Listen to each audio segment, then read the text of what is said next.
जी चाहता है, तुझसे लिपट जाने को जी चाहता है, तुझसे लिपट जाने को जी चाहता है। प्रेमियों, गुरु महाराज के लिए सबके मन में आस लगी हुई, आज भी लोगों के मन में आस है। और प्रेमियों, जिनको जिनको आस की प्यास है उनको ही गुरु महाराज के दर्शन होंगे। ये बात हमेशा ध्यान रखना। जिनको आज भी केवल गुरु दिख रहा है, कुछ और नहीं दिख रहा है, उनको ही दर्शन होगा। बाकी चाहे जितनी भीड़ लगी हो, गुरु महाराज उनको दर्शन भी नहीं, क्योंकि वो तो गुरु महाराज से पहले नाता तोड़ चुके हैं, पहले नाता तोड़ चुके हैं। इसलिए प्रेमी भाई बहनों, जो गुरु में भगवान देखता है उनको ही गुरु दर्शन देंगे और किसी को दर्शन देने वाले नहीं है। तो प्रेमियों, हमारे मन में आस टूटनी नहीं चाहिए, क्योंकि हमारी चाहे मौत आ जाए, चाहे कितनी बड़ी बला आ जाए घर पे, लेकिन हमको अपने गुरु के लिए आस जोड़े रखना है, क्योंकि यही आस से तो जीवन चल रहा है।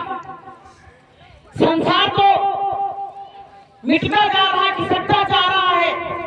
सब अपने घर परिवार के साथ छोड़ते चले जा रहे हैं, एक एक करके सब जा रहे हैं। लेकिन एक आस तो प्रभु के मिलन की ही लगी है कि एक ना एक दिन हमारा गुरु से मिलन जरूर होगा।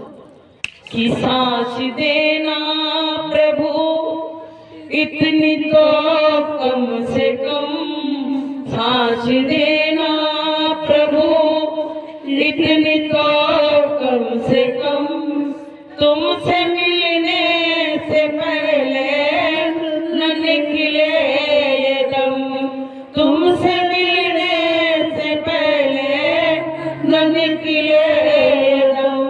सांस देना प्रभु इतनी तो कम से कम, सांस देना प्रभु इतनी तो कम से कम, तुमसे मिलने से पहले न निकले दम, तुमसे मिलने से पहले न निकले दम। प्रेमियों, मन में यही आता है कि मौत आए अगर तो हमको सबको कोई और ले लेना है। गुरु महाराज ने कहा कि बच्चों, तुम्हारा आखिरी वक्त जब आएगा तो तुम याद करना, तो मैं तुमको मिलूंगा। माता पिता कहते हैं कि मेरे बच्चे हैं, जब बच्चा संसार से जाने लगता तो माता पिता खड़े खड़े रोते रहते। लेकिन गुरु महाराज ने क्या कहा कि बच्चों, तुम मुझको याद करना, और मैं मिलूंगा और मैं तुम्हारी मदद भी करूंगा। बताइए कितनी बड़ी बात। माता पिता तो खड़े हो गए, कहने लगे अब क्या करें, अब तो डॉक्टरों ने जवाब दे दिया, अब हम कुछ नहीं कर सकते। लेकिन प्रेमियों, गुरु महाराज ने कहा बच्चों, तुम मुझको याद करोगे तो मैं तुम्हें प्रत्यक्ष सामने मिलूंगा और तुम्हारी मदद करूंगा। बताइए तो कौन हमारा साथी हुआ? असली साथी कौन हुआ? असली साथी प्रेमियों गुरु हुआ, और कोई हमारा साथी संसार में नहीं है। सब यहाँ सब मतलब से जुड़े हैं, एक दूसरे के मतलब से, मोह माया के उससे जुड़े हुए हैं। लेकिन साथ कौन निभा सकता है? हमारा गुरु ही हमारा साथ निभा सकता है। तो प्रेमियों, अपने गुरु के लिए क्यों ना गुरु चर्चा करें, क्यों नहीं गुरु की बात करें, अपने गुरु के लिए सुबह और शाम घाट पे बैठ के क्यों ना रोए। दुनिया के कामों में लगे हुए हैं, इसकी बुराई उसकी भलाई, वहाँ भगना वहाँ दौड़ना। अरे तुम, गुरु महाराज कहते बच्चों, जब तुम घाट पे आते हो तो मुझको मालूम पड़ जाता है कि मेरे बच्चे घाट पे आ चुके हैं। घाट जब सुमिरन ध्यान भजन करने बैठते हैं, तो जब वहाँ बैठते हैं तो गुरु महाराज को पता पड़ जाता है कि मेरे उद्वी बच्चे आ गए घाट पे। तो गुरु महाराज अपनी दया फेंकते हैं, वहां से दया करते हैं। वहां से ऐसी बात नहीं है कि बिना दया के हम लोग बैठ जाते हैं, क्योंकि हमारा मन जो है हर समय खुरापात मचाता रहता है। भजन करने का समय होगा तो तुमसे कहेगा चलो अगर थोड़ी देर चला तुम्हारे यहाँ मेहमान आ गए और भजन का समय खत्म हो गया। देखो आपको एक अच्छी बात बताएं, जब गुरु हमसे नाराज होता तो क्या चीज छुड़ाता है? धन दौलत नहीं छुड़ाता है, परिवार नहीं छुड़ाता है, वो साधन भजन का टाइम तुमसे छुड़ा लेता है। ये बात हमेशा ध्यान रखना। जब गुरु नाराज हो जाता है हमारे पाप कर्मों से तो साधन भजन का टाइम ही छीन लेता है। तुम्हारे हाथ से मेन चीज छीन ले, तुम्हारे पास बचा क्या बचा? तो प्रेमियों, अगर समय से तुम साधन भजन कर रहे हो, कोई ज्यादा नहीं आ रही है, तो ये समझ लेना गुरु की हमारे ऊपर भरपूर दया हो रही है। बोलिए प्रेम से। आपके दर्शन को महाराज तरसी रही संगत सारी, आज आपके दर्शन को महाराज तरसी रही संगत सारी, तरसी रही संगत सारी, आज तरसी रही संगत सारी, आपके दर्शन को महाराज तरसी रही संगत सारी। गुरु महाराज के दर्शन के लिए आज भी प्रेमी रोते हैं। आपको बताएं, सब लोग कहते हैं कि लेडीज ही रोती, लेडीज जल्दी रोने लगती, लेकिन लेडीज ही नहीं, हमने जेंट्सों को भी रोते देखा। जब गुरु चर्चा हुई तो जेंट्स लोग बेचारे अपनी तौलिया ऊपर डाल लेते हैं और उसमें भी बैठे बैठे रोते रहते, क्योंकि गुरु के लिए तो उनके भी दिल में तड़प है, उनके लिए भी तो प्रेम है। ऐसी बात नहीं है कि गुरु से केवल लेडीज ही प्यार करती थी, जेंट्स लोग प्यार नहीं करते थे। आज भी लोग रोते हैं, लेकिन गुरु महाराज कहते जब मेरे बच्चे रोते हैं तो मैं अपने बच्चों को रोता नहीं देखा। जैसे पिता परदेश चला जाए और कोई जाके उनसे ये कहे तुम्हारे बच्चे बड़े माँ रो रहे हैं, तो पिता क्या कहेगा कि तुम जा रहे हो तो थोड़ा मेरे बच्चों से कह देना कि बस मैं आने वाला हूँ, रोई नहीं मैं आने वाला हूँ। ऐसे प्रेमियों, हमारे गुरु महाराज भी, क्या जी खबरें वहां पहुंचती नहीं है? सब खबरें पहुंचती हैं। ऐसे हमारे गुरु महाराज जी कहते हैं हमारे बच्चों से कह देना अधीर नहीं हो, परेशान नहीं हो, मैं कुछ समय के लिए अदृश्य रूप में आ गया हूँ, लेकिन अपने बच्चों को मैं छोड़ नहीं सकता हूँ। मैं एक ना एक दिन आके अपने बच्चों से जरूर मिलूंगा। बोलिए प्रेम से। तो प्रेमियों, आस लगाएगा, आस से ही तो काम होगा। जब आस टूट जाएगी फिर क्या काम होगा? आशा बहुत बड़ी चीज होती है। आशा तो तुमको जाने कहां से कहां पहुंचा देगी। तो प्रेम, परमात्मा को प्रेम अच्छा लग रहा तो प्रेम करो, सत्संगत से प्रेम करो, परमात्मा से प्रेम करो। प्रेमियों, कहा गया आपके रामायण में लिखा है कि राम ही केवल प्रेम प्यारा और जान ले सो जानना। राम को, भगवान को प्रेम ही अच्छा लगता है, हमारे गुरु को प्रेम ही अच्छा लगता है। हम लोगों का नाम सब लोग कहते प्रेमी भाई बहनों। प्रेम लगाया गया कि नहीं लगाया गया? तो क्या ये गुरु महाराज ने लगाया? हम लोगों ने नहीं लगाया, गुरु महाराज ने प्रेम पैदा किया। तो प्रेमियों, चिंगारी तो लग चुकी है। अब देखो, जिसकी जितनी अच्छी उसमें वो होगी, उतनी जल्दी वो जल के और राख हो जाएगी। चिंगारी सबके अंदर गुरु महाराज लगा के गए हैं, सबको नामदान लेके देख गए हैं और सबको बता के गए हैं कि प्रभु मिलन का ये रास्ता है।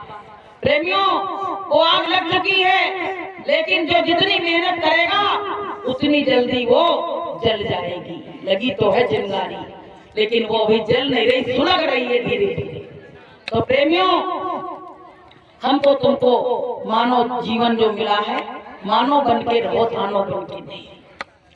क्योंकि मानवता चली गई, हमारे अंदर से इंसानियत चली गई। अब बचा क्या? अब क्या बचा? खाली इंसान की खोली पहने घूम रहे हैं लोग, लेकिन उनमें मानवता, प्रेम तो बचा ही नहीं। और मानवता नहीं है, दया नहीं है, तो फिर क्या? कि दया धर्म का मूल है, दया ही धर्म का मूल है और पाप मूल अभिमान। गोस्वामी दया न छोड़िए और जब तक घट में प्राण। तो प्रेमियों, जब तक हमारे अंदर प्राण है, कोई भी तुम्हारे दरवाजे पे आ जाए, दया रखो। दया ही धर्म का मूल है, इसी से ही परमात्मा मिलेगा, वरना मिलने वाला नहीं है। तो हमको सबको क्या है कि ज्यादा मोह माया में मत फंसो। ये मोह माया जो है ना, मोह महादुख रूप है। और ताको मान विचार और प्रीत जगत की छोड़ देता पावे कुछ सार। सार कब मिलेगा? जब संसार की प्रीति छोड़ देंगे। एक बार क्या हुआ, एक व्यक्ति था, वो अपने परिवार से बड़ा मोह करता। सभी लोग करते, हम तुम भी करते। तो गुरु के आश्रम में गया तो गुरु जी कहने लगे कि इतना मोह माया मत फंसो, क्योंकि संसार छोड़ के तो जाना है। जब जाओगे तो बड़ा दुख होगा। तो कहने लगे, गुरु जी तुम तो अकेले हो, तुम क्या जानो परिवार का प्रेम। परिवार का प्रेम तो हमें मालूम है कि हमारी घरवाली हमसे कितना प्रेम करती है। अब भैया क्या हुआ, गुरु महाराज सोचे जे सीधी उंगली से घी नहीं निकलता है, तो संतों को टेढ़ी उंगली से भी घी निकालना आता है। अब गुरु जी ने क्या किया कि उसको बहुत समझाया, बहुत कहा, लेकिन वो नहीं। गुरु जी ने प्लान बनाया, बोले चलो तीर्थ यात्रा पे चलते हैं। तो पूरे जैसे गुरु महाराज काफिला लेके जाते थे, ऐसे वो चल दिए। सब लोग गए उनके साथ में, वो भी उसको भी ले गए। अब वहां से एक चिट्ठी लेके लिख के डलवा दी कि तुम्हारे पिताजी का स्वर्गवास हो गया, मेरे संग आए थे और यहीं पे इनका स्वर्गवास हो गया। अब लड़कों ने जब चिट्ठी पढ़ी तो बोले पिताजी तो आश्रम गए थे और आश्रम से गुरु जी के संग घूमने चले गए, वहीं इनका स्वर्गवास हो गया। आप प्रेमियों क्या हुआ, 13 दिन जब बीते, उनके बच्चों ने तेलवी कर डाली। बोले पानी में नहा रहे थे और मगर ने उनका पैर भर लिया और खींच के लेके चला गया और पिताजी तो चले गए। झूठी चिट्ठी भेजी, इसका कैसे मोह भंग करे परिवार से। आप प्रेमियों क्या हुआ, चिट्ठी आ गई। तब तक एक आदमी ने कहा कि ऐसा ना हो अकाल मौत हुई है तो कहूँ लौट के फिर ना आ जाए, तो ऐसा करना अपने घर के आगे तुम लोग कंडा जला के रख देना। अब भैया वो काफिला लौट आया, गुरुजी लौट आए काफिले के संग में। अब वो रात में बोला, गुरुजी हम अपने घर चले जाएं। गुरुजी ने कहा खाए को सवेरे चले जाना। बोले नहीं गुरुजी, 8 दिन हो गए, घर के सब याद कर रहे होंगे, हम इतने टाइम जाते हैं। रात में गए तो भैया वहां जगह जगह घर घर कंडा जल रहा। जब गए वहां तो पहुंचे तो सब ने कहा अरे वो भूत आ गया, सही बात कही थी, अकाल मौत हुई है और भूत आ गया और उठा उठा के कंडा की आग उनके ऊपर ही फेंक दी। अब जब उल्टे पैर भागे तो वहां गाय भैंसे बनती थी, वहां तबेला था, उसमें घुस गए। बोले आज तो कैसे बचेंगे नहीं, आज तो मरना ही पड़ेगा। आप प्रेमी जब उसमें बैठ गए और फिर जब देखा सब गांव वाले इधर उधर हो गए तो जाकर सीधे गुरु के आश्रम में घुस गए। बोले गुरु जी बचाओ, गुरु जी बचाओ। गुरु जी ने के कौन व्याधा आ गई। बोले गुरु जी वहां तो हमको सबने मृत घोषित कर दिया, हमको तो भूत समझ रहे हैं और कह रहे भैया ये भूत आ गया तो हम आपके आश्रम में भाग आए। गुरु जी ने कही कि किया हुआ काम तो मेरे ही है, कोई और ने थोड़ी किया है, किया तो सब हमने ही है, तुम्हारा मोह भंग करने के लिए ये काम किया गया है। आप प्रेमियों क्या हुआ, लड़का आया गुरु के आश्रम में। बोले गुरु जी ये बताओ जी बात क्या, मेरी समझ में नहीं आ रही। तब तक गुरु जी ने उसको आवाज दी, फलाने सिंह बाहर निकलो। अब लड़का डर गया, वो गेट से बाहर आ गया, कहने लगा वो तो मर गए, तो यहाँ कहाँ बैठे। जब वो सामने आए तो गुरुजी ने उनसे कहा, बोले जे सब किया हुआ काम मेरा था, इनको परिवार से मोह नहीं टूट रहा था तो मैंने ये सब चिट्ठी डलवाई थी और मैंने ये सब दुष्प्रचार करवाया था। तो भैया अब उसके मन में इतना खटका बैठ गया। गुरुजी से गुरुजी बोले अपने बच्चे के साथ घर जाओ, बोले गुरुजी अब हम घर नहीं जाएंगे, अब हम नहीं जाएंगे। बोले क्यों? बोले बताओ। मरने के बाद लोग इतना डरने लगते हैं कि मेरे ऊपर कंडा लकड़ी फेंक रहे हैं कि भूत आ गया, भूत आ गया, भूत आ गया। अब हम इस घर को जाके क्या करेंगे? उन घर वालों ने मुझको तिलांजलि दे दी, पहले ही हमको मरा घोषित कर दिया, अब इस घर में हम नहीं जाएंगे।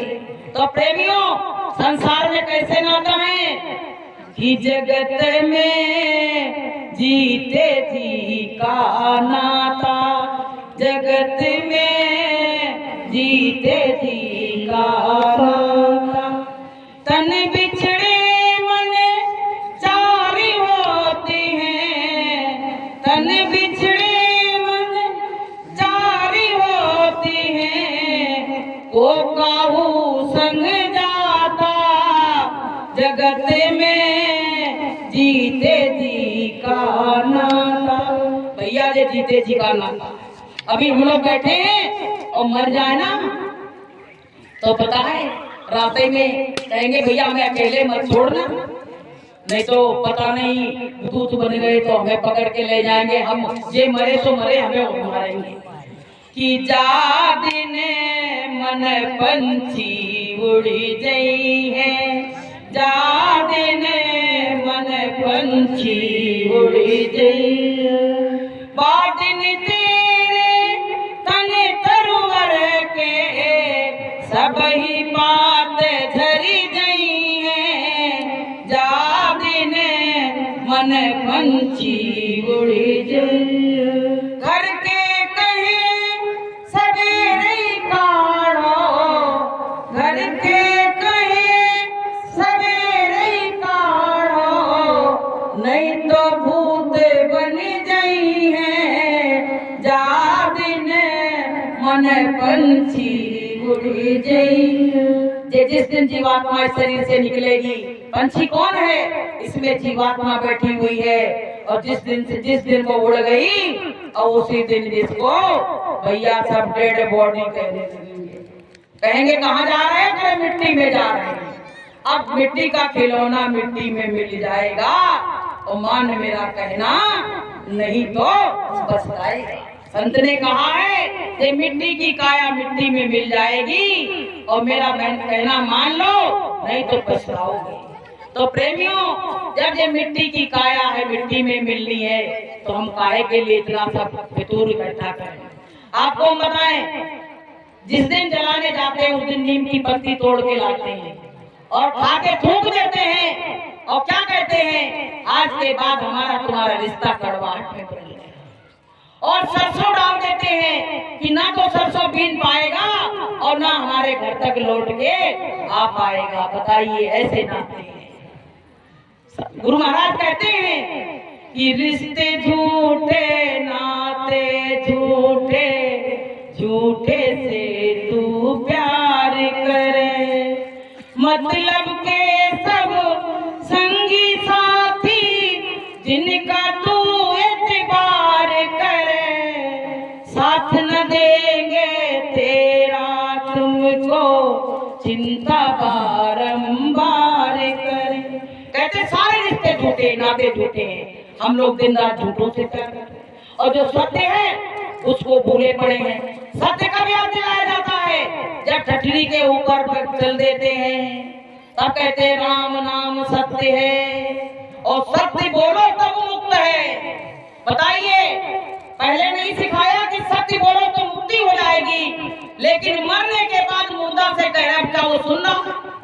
अब तो बैर बजुरी हो गया, अब वो सुनना है। अब तो उसमें से हंसा निकल गया कि हंसाए पिंजड़ा नहीं तेरा, हंसाए पिंजड़ा नहीं तेरा, कंकड़ चुन चुन महल बनाए, कंकड़ चुन चुन महल बनाए। लोग कहे घर मेरा, लोग कहे घर मेरा, हंसाए पिंजड़ा नहीं तेरा, हंसाए पिंजड़ा नहीं तेरा। तो भैया ये पिंजड़ा बस खाली पिंजड़ा रह जाएगा। अच्छा एक बात बताओ, आपने कभी तोता चिड़िया कुछ पाली होगी, पिंजड़ा लाए होगे। अब पिंजड़ा रखा, उसमें से तोता मर गया तो पिंजड़े को उठा के, भाई लोहे का रहता कहता फेंकना नहीं, तो उठा के अपने अलमारी में रख दिया। और इस पिंजड़े को क्या करोगे, ये तो कच्चा माल है, इसको तो ले जाके कि मिट्टी का खिलौना मिट्टी में मिल जाएगा, मिट्टी का खिलौना मिट्टी में मिल जाएगा। मान मेरा कहना नहीं तो पछताएगा, मान मेरा कहना नहीं तो पछताएगा। एक दिन हंसा अकेला उड़ जाएगा, एक दिन हंसा अकेला उड़ जाएगा। मिट्टी का खिलौना मिट्टी में मिल जाएगा, मिट्टी का खिलौना मिट्टी में मिल जाएगा। परमात्मा ने खिलौना बनाए हैं जी, कुम्हार बनाता है ना, सांचे बनाता, कहता दिया बना दिया, मटका बना दिया, सुराही बना दी, ऐसे ही परमात्मा के जे सांचे में डाले गए खिलौने बैठे। अब भैया जब इसमें हंसा निकल जाएगा तो मिट्टी का खिलौना और मिट्टी में मिल जाएगा। कि बनाए दई मेरे कारीगर ने ऐसी सुंदर बकरी, बनाए दई मेरे कारीगर ने ऐसी सुंदर बकरी, ऐसी सुंदर बकरी, ऐसी सुंदर बकरी, बनाए दई मेरे कारीगर ने ऐसी सुंदर। अब इसमें क्या क्या बनाया सुनो, कि 5 कुठरिया 10 दरवाजे 3 गुणन से जकड़ी, 5 कुठरिया 10 दरवाजे 3 गुणन से जकड़ी, बनाए दई मेरे कारीगर ने ऐसी सुंदर बकरी। फिर क्या हुआ सुनो, कि जब ये बकरी टूटने लगी रोवे पूरा सब नगरी। जब ये शरीर बीमार हो गया और मरणासन अवस्था में जाने लगा तो भैया गांव परिवार के सब रोने लगे, कहने लगे अरे जीजी तुम चली जाओगी, तुम्हारे बिना अच्छे नहीं लगेगा, भैया तुम चले जाओगे तुम्हारे बिना अच्छे नहीं लगेगा, हम क्या करेंगे, तुमने तो अच्छे अच्छे काम किए, हमसे इतनी प्रेम किया।